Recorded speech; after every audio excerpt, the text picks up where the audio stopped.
Hi, welcome back to Stock Talk. This is Joe Rabel with Rabel Stock Research.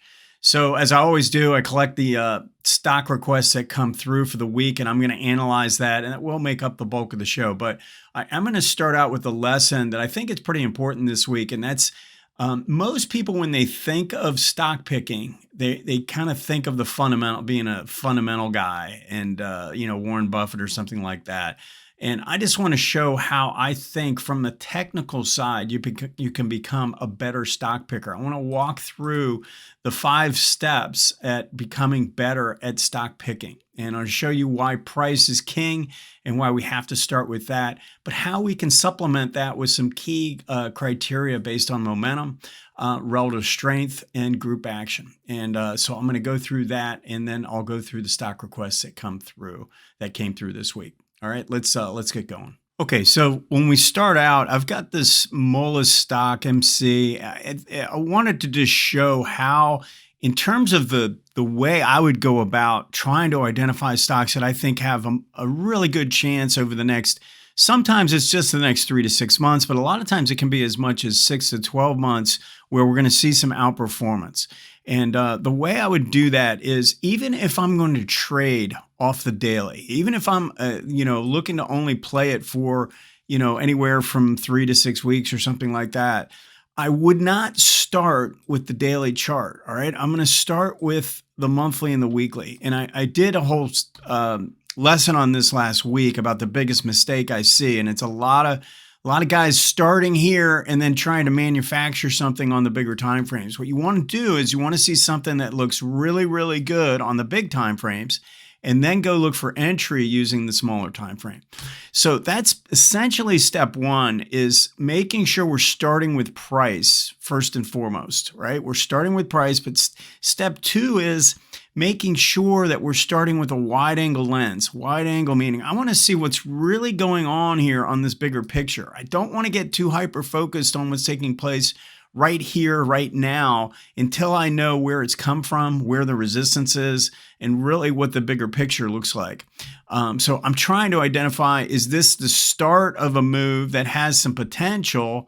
Or am I kind of jumping on board something that's been going up for a long time? You can't necessarily tell that by looking at a 6-month daily chart. So you got to be able to go back and look at this detail and see what's taking place. What I like about this MC is that back in 2022, during a bear market, the 18-month turned down.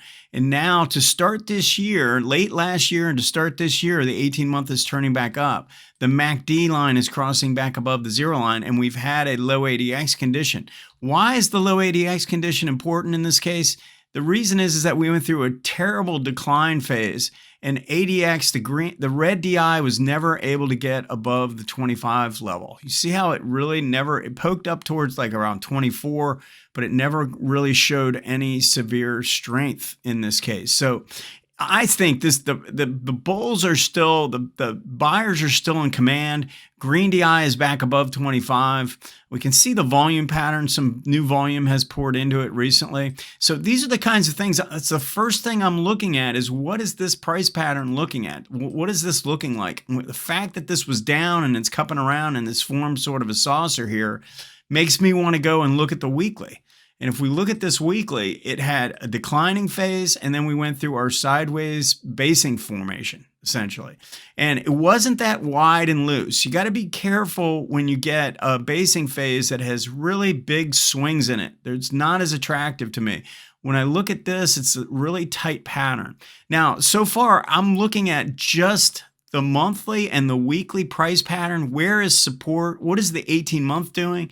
And that's really the first thing I'm looking at. I want to see what's going on in this on these bigger picture patterns. Now, again, I'm probably looking to participate off of this last leg and use the daily from here, but I don't want to start unless I know I've got the wind at my back and I've got a lot of strength behind the move. We want to participate with the bigger money playing to the upside is what we want to do. We don't want to try and catch one leg against the bigger trend. We want to actually play with the bigger trend. So that is our starting point. First is price. 2 is looking at the big trend.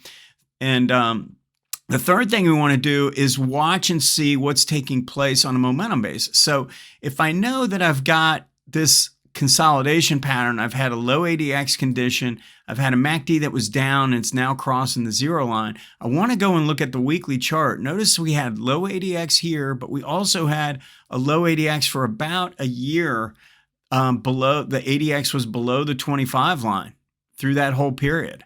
And then we got the emergence to the upside with the breakout, all right? And what I can tell you is when we've had an extended period of low ADX, extended period, and on a weekly chart, I would say it's about a year. That to me is an extended period. It doesn't need to be always need to be that long, but if you find stocks that are doing that, we want to look to buy the first pullback after it breaks out. Now, we also want to look for where green DI is breaking out as well. It's breaking out above all of these highs to confirm, and it's causing the ADX line to cross above 25 for the first time in about a year. So that's the kind of confirmation we want to see on this breakout. And we've got this breakout pattern. Now we're getting a pullback towards the breakout area. So I've got that. I've got the ADX in my favor because I've got a low ADX condition here. I had a low ADX condition here, and now it's starting to kick in and show strength. So then I want to look at the MACD on this time frame. If you notice, we had the breakout and we've pulled back for 3 or 4 weeks, and the MACD is holding its signal line. All right, sometimes it'll come in the form of a zero line reversal where we can get in a little bit early. In this case, I think the confirmation comes with it holding the signal line during the pullback. So that's the kind of thing I'm on the lookout for. And then I'm going to go to the smaller time frame, look for the entry where we've got a low ADX pattern, a low ADX here, and a zero line reversal developing. So I'm probably on the lookout for some kind of a trend line break or possibly a higher low to form. But, these are kind of keys. So we start out with price. Looking at price, I'm not even looking at this stuff at the bottom. When I first look at the stocks, there are some stocks where I'll look at the price and I'll just skip. I'll never even look at the bottom. All right. So if I like what I'm seeing here, and then I'm going to go look at the ADX pattern. If I like what I'm seeing there, then I'm going to go look at the MACD and see if there's anything telling me that this is getting a little bit timely. And if I like what I'm seeing there, then I go to the daily chart and start looking for entry patterns. So those are keys to those are the first 4 keys. We start with price. We use a wide angle lens. We have momentum setups in place, starting with ADX. We go to MACD. And then the other thing we want to make sure we're looking at is the relative strength. Look at what's going on in this stock. We had a declining relative strength. Then it went flat for a while. But I can kind of look at this and see that we're breaking the downtrend line here and we're testing this level, and the 30-week moving average is starting to turn up. So I can almost look at this as like a 1, 2, 3 sequence developing in the relative strength to confirm what's taking place here. Now, I want to see this break out, obviously, and confirm, but I can use what I'm seeing in the momentum characteristics to tell me whether I think that's going to happen or not. So I've got my confirmation. I think there's enough improvement here that I know this isn't just being pulled up by the market.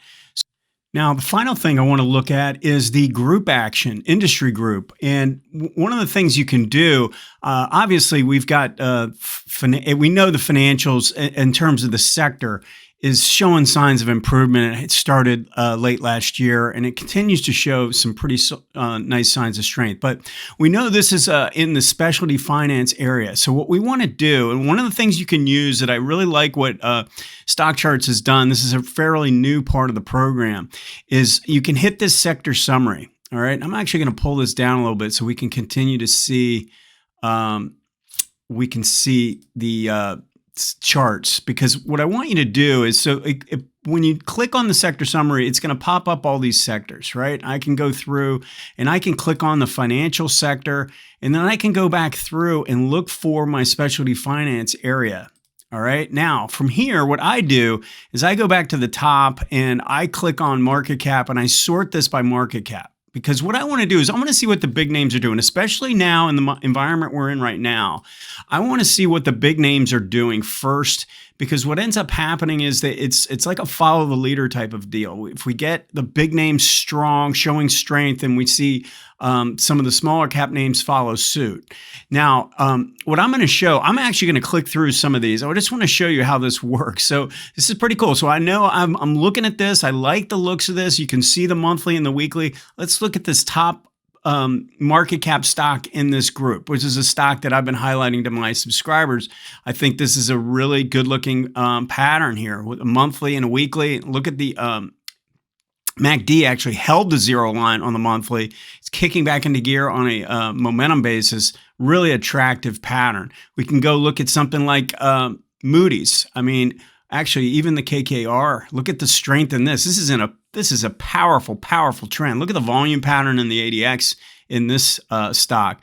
MSCI hasn't even broken out yet, but look at the base forming in this, and look at the MACD zero line forming on the monthly chart. I mean, these are really attractive patterns. So what you don't want to do, if you're going to go and look to play, even look at this Carlyle group. I mean, there are a lot of attractive stocks in this specialty finance area.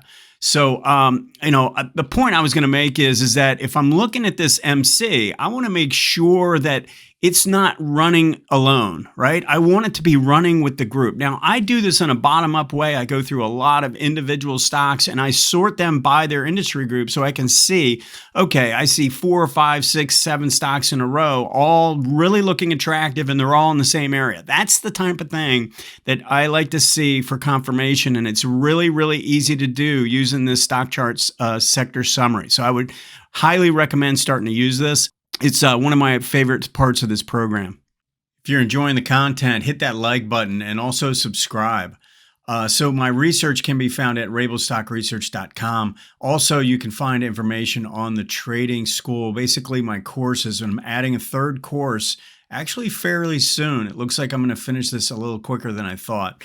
Now, if you'd like to just learn more about the approach and maybe get started, I would start with the book.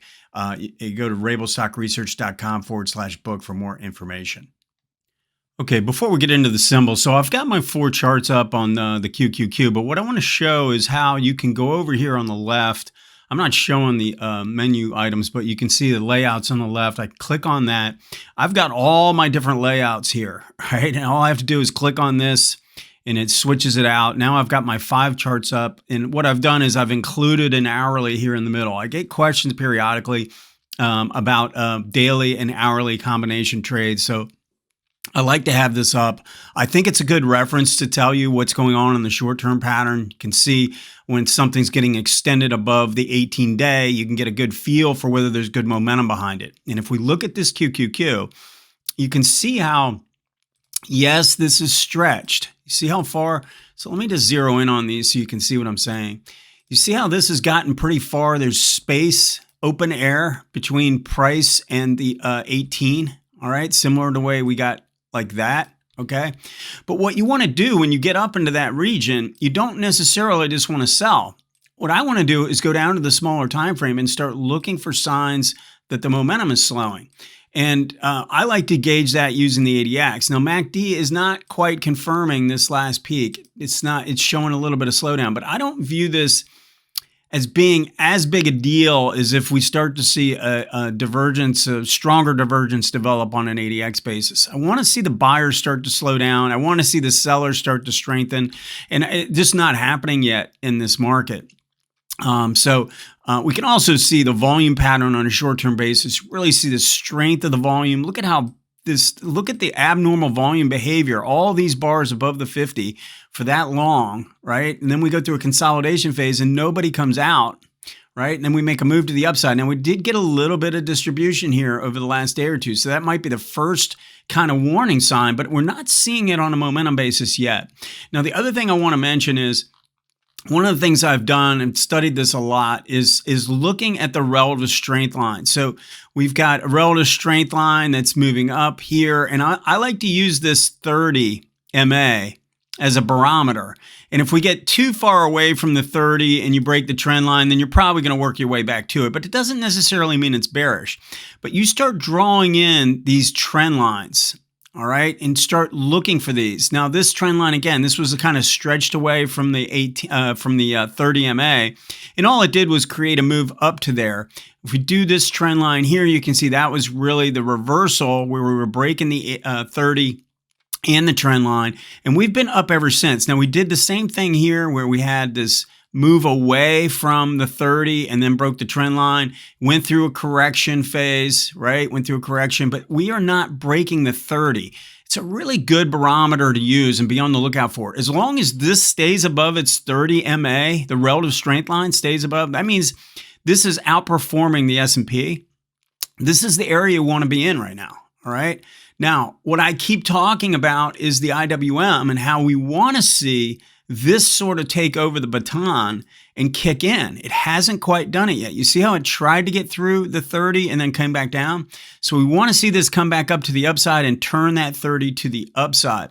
Again, I've studied this for a long, long time. When we get true moves where we have a lot of participation, a lot of strength, you'll almost always see a really nice move in the relative performance line of the IWM. So something we got to watch for, see if this can get through 200. We've seen some glimpses of improvement, but nothing, that's really had any follow through yet. So we get through 200, we get this RS line to break out relative to the S&P. Again, come back up and make a new high, just like price, then I think that would be a really bullish thing to be on the lookout for. I would continue to monitor it. I continue to bring it up on the show because I think it's important. Okay, so we got a request on the SPSM, right? Now, look at IWM. Look at this chart. Look at this chart. Now look at SPSM. I mean, they're basically identical. This is stronger. There's no doubt. I think this S&P 600 portfolio is stronger. I like the way the zero line reversal played out. I like the strength of this move, the way this is turning here. It's already broken out and pulled back and held support. All right. Now, on a relative basis, it looks pretty much the same as IWM. We still need to see a little bit more confirmation. But if I'm interested in something, like I think this is the right one. If I'm going to play something in the small cap area, I think this is the right one. This is the one that's showing nice improvement. Green DI is breaking out. We've broken out above this support and pulled back to it, which the support is around 40. I think this is a really attractive pattern. And again, if you want to play this small mid-cap area, I think that's the place to do it. All right, let's look at Bitcoin. Again, I get questions about this a lot. So last time during a webinar with my subscribers, we're talking about the importance of crossing this 30 level. I mean, to me, that was the key. Once we got through that with this zero line reversal and low ADX, we wanted to look for strength coming out of this position. This was in a phenomenal position for this. And I get a lot of questions as to whether my approach from my book and my courses work on Forex and do they work on the cryptos and everything. And they definitely work on those as well. So what I wanted to point out, though, is if you look at the way this played out, it rallied up to the next big round number, which is around the 50 mark, which is where it peaked out. It actually peaked out just shy of that the last time back in 2022. Very, very similar spot where it's reversing from. So what we want to see, we're pulling back with a lot of strength. So we've had an up move with strength confirmation, and we got a little overdone, hit that kind of resistance mark, and now we're pulling back towards the 18. Well, what we need to have happen now is we have to have a reversal pattern take place on the daily because the 18 has now crossed down below the 40. I refer to this as a opposing trend pattern because we've got the 18 below the 40 in this instance while this is above the 40. You see how this trend is up and this trend is now down? So what we want now is to come back up through these two moving averages. I mean, I like to see some kind of a shape to that in the form of maybe a 1, 2, 3 reversal where we do something along these lines, where we break a downtrend and then turn back to the upside, especially based on the fact that the MACD has crossed down and ADX showing a little bit of strength on the daily chart. But I'm going to tell you that right now we should be on the lookout for a potential entry setup in Bitcoin because of the way this is setting up. Now, I don't know that it ever will. It might just keep dropping here. And if that's the case, this is the reason why I use 2 time frames. I don't just want to buy the moment this comes down to this moving average. I don't want to guess. I don't want to, I don't want to take the risk on the weekly. I'd rather take the risk on the daily chart. So this is kind of what I teach in my course is learning how to play these 2 time frames together, or these 2 time frames if you want to play longer term, monthly and weekly. Okay, let's go to the next symbol here, which is PayPal. So let's just look at the monthly chart, because we had this massive decline. I mean, this is serious selling, and we got this 18-month going to the downside. We tried to rally up to it last year and we failed. Okay, and then we had a new low, and now we've rallied up. Now, one of the things you should see is that even though we've gone to a new low here, the MACD has not. We have our first real sign of divergence in this whole decline. We finally got one to show up here at this low. Now, one thing I'd like to see, there's 2 things I'd really love to see here, is the red DI breakdown under 25, all right, and the green DI breakout above this prior peak. It hasn't quite done it yet. It needs just a little bit more strength to come up above these high. See this high, this high, this high. I want to see a little bit more confirming evidence. If we get that, then I think there's a very high probability we're actually going to work through the 18-month line, and this could start to kick into gear. But what we can do is just wait for this to show signs of strength. We want buyers to show up and get the ADX climbing here and then buy the first pullback. So that's what we're on the lookout for. There's no reason to guess a low. I mean, if you were guessing a low, you were guessing back here, back here, back here, back here, back here, right? I mean, just wait for this to turn and buy the first pullback after a legitimate turn. We haven't had green DI break above 25 in over a year and a half or something like that. So wait for that to happen, and there should be plenty of opportunity after that.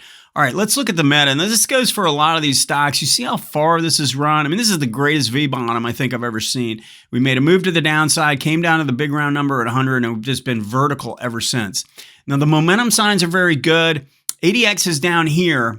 Don't think of this as divergence, all right? This is basically come down and got down to a low ADX condition, and now green DI is breaking out again. As long as green DI is making higher highs and higher lows, this is okay. But we want to be on the lookout for that, especially now that we're at the old high and we're getting really extended away from the 18-month, and we're starting to get extended away from the 18-week, and we're starting to get extended away from the 18-day. You see how you can see kind of overbought condition in 3 different time frames. So, but don't be expecting anything crazy based on how strong the momentum is. We do have earnings coming at the beginning of February, so you need to be aware of that. That's probably going to be a market-moving number.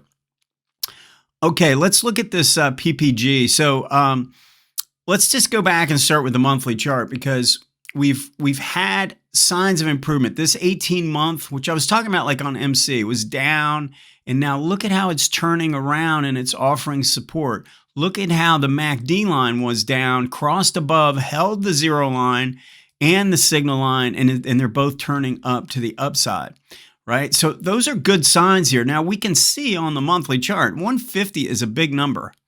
All right, I don't know that I want to pre-guess this and jump on this in anticipation. Typically, like if this were happening, if we had broken out and we were pulling back like this, I'd be wanting to look for a trend line break here to play this to the upside, but I don't really want to do that below 150. So I think the answer is wait for the 150 breakout. The overall pattern and the construction, it looks pretty constructive to me, but I want a little bit more confirmation just based on how big of an area of resistance that is up at 150. All right, so just kind of keep an eye on that one. Now, NOV. So generally speaking, energy has had a rough time here, but this is probably not a bad time to start looking for the stocks that are holding up, because a lot of the stocks in energy are beaten up and down right now on a short-term basis. And when that happens, I try and look and start to see, is there anything kind of bucking the trend? Well, I think this is pretty attractive because we've got this consolidation pattern developing where we never really flipped the trend to the downside. It actually hasn't really flipped back to the upside on a confirming basis. It needs to get through 25 on the monthly to do that. But on the weekly chart, we've had a strong enough move, and make sure you guys understand this. I'm going to probably do a lesson on this, but you had this move to the upside, all right, and we corrected. Now, how do I know that was strong enough to consider this a potential continuation signal? It's MACD in this situation. MACD was strong enough that now through a correction, it held the zero line. Do you see how when you get a big enough strength to the upside, you actually hold the zero line on the pullback, then we know there's a pretty good chance we have the potential for a reversal developing here. So something you want to be on the lookout for. Now, again, this one has earnings coming at the beginning of February. But what we can do is maybe look for a little continuation and maybe a higher low to form or a pullback or something like that. The makings are in place here. This is getting closer, but we've made a little bit of a run on the hourly. I think you need a little bit of a pullback. If we're going to play this off the daily chart, we need the daily 18 to be rising. All right, something you want to be watching for. Thanks for watching the show. So if you have any stock requests that you'd like me to analyze on next week's show, go ahead and send it to stocktalk@stockcharts.com. Also, if you have an interest in learning more about some of these techniques with MACD and ADX, I would go to my YouTube channel called Invest Like a Pro. All right, have a great week, and we'll see you next time.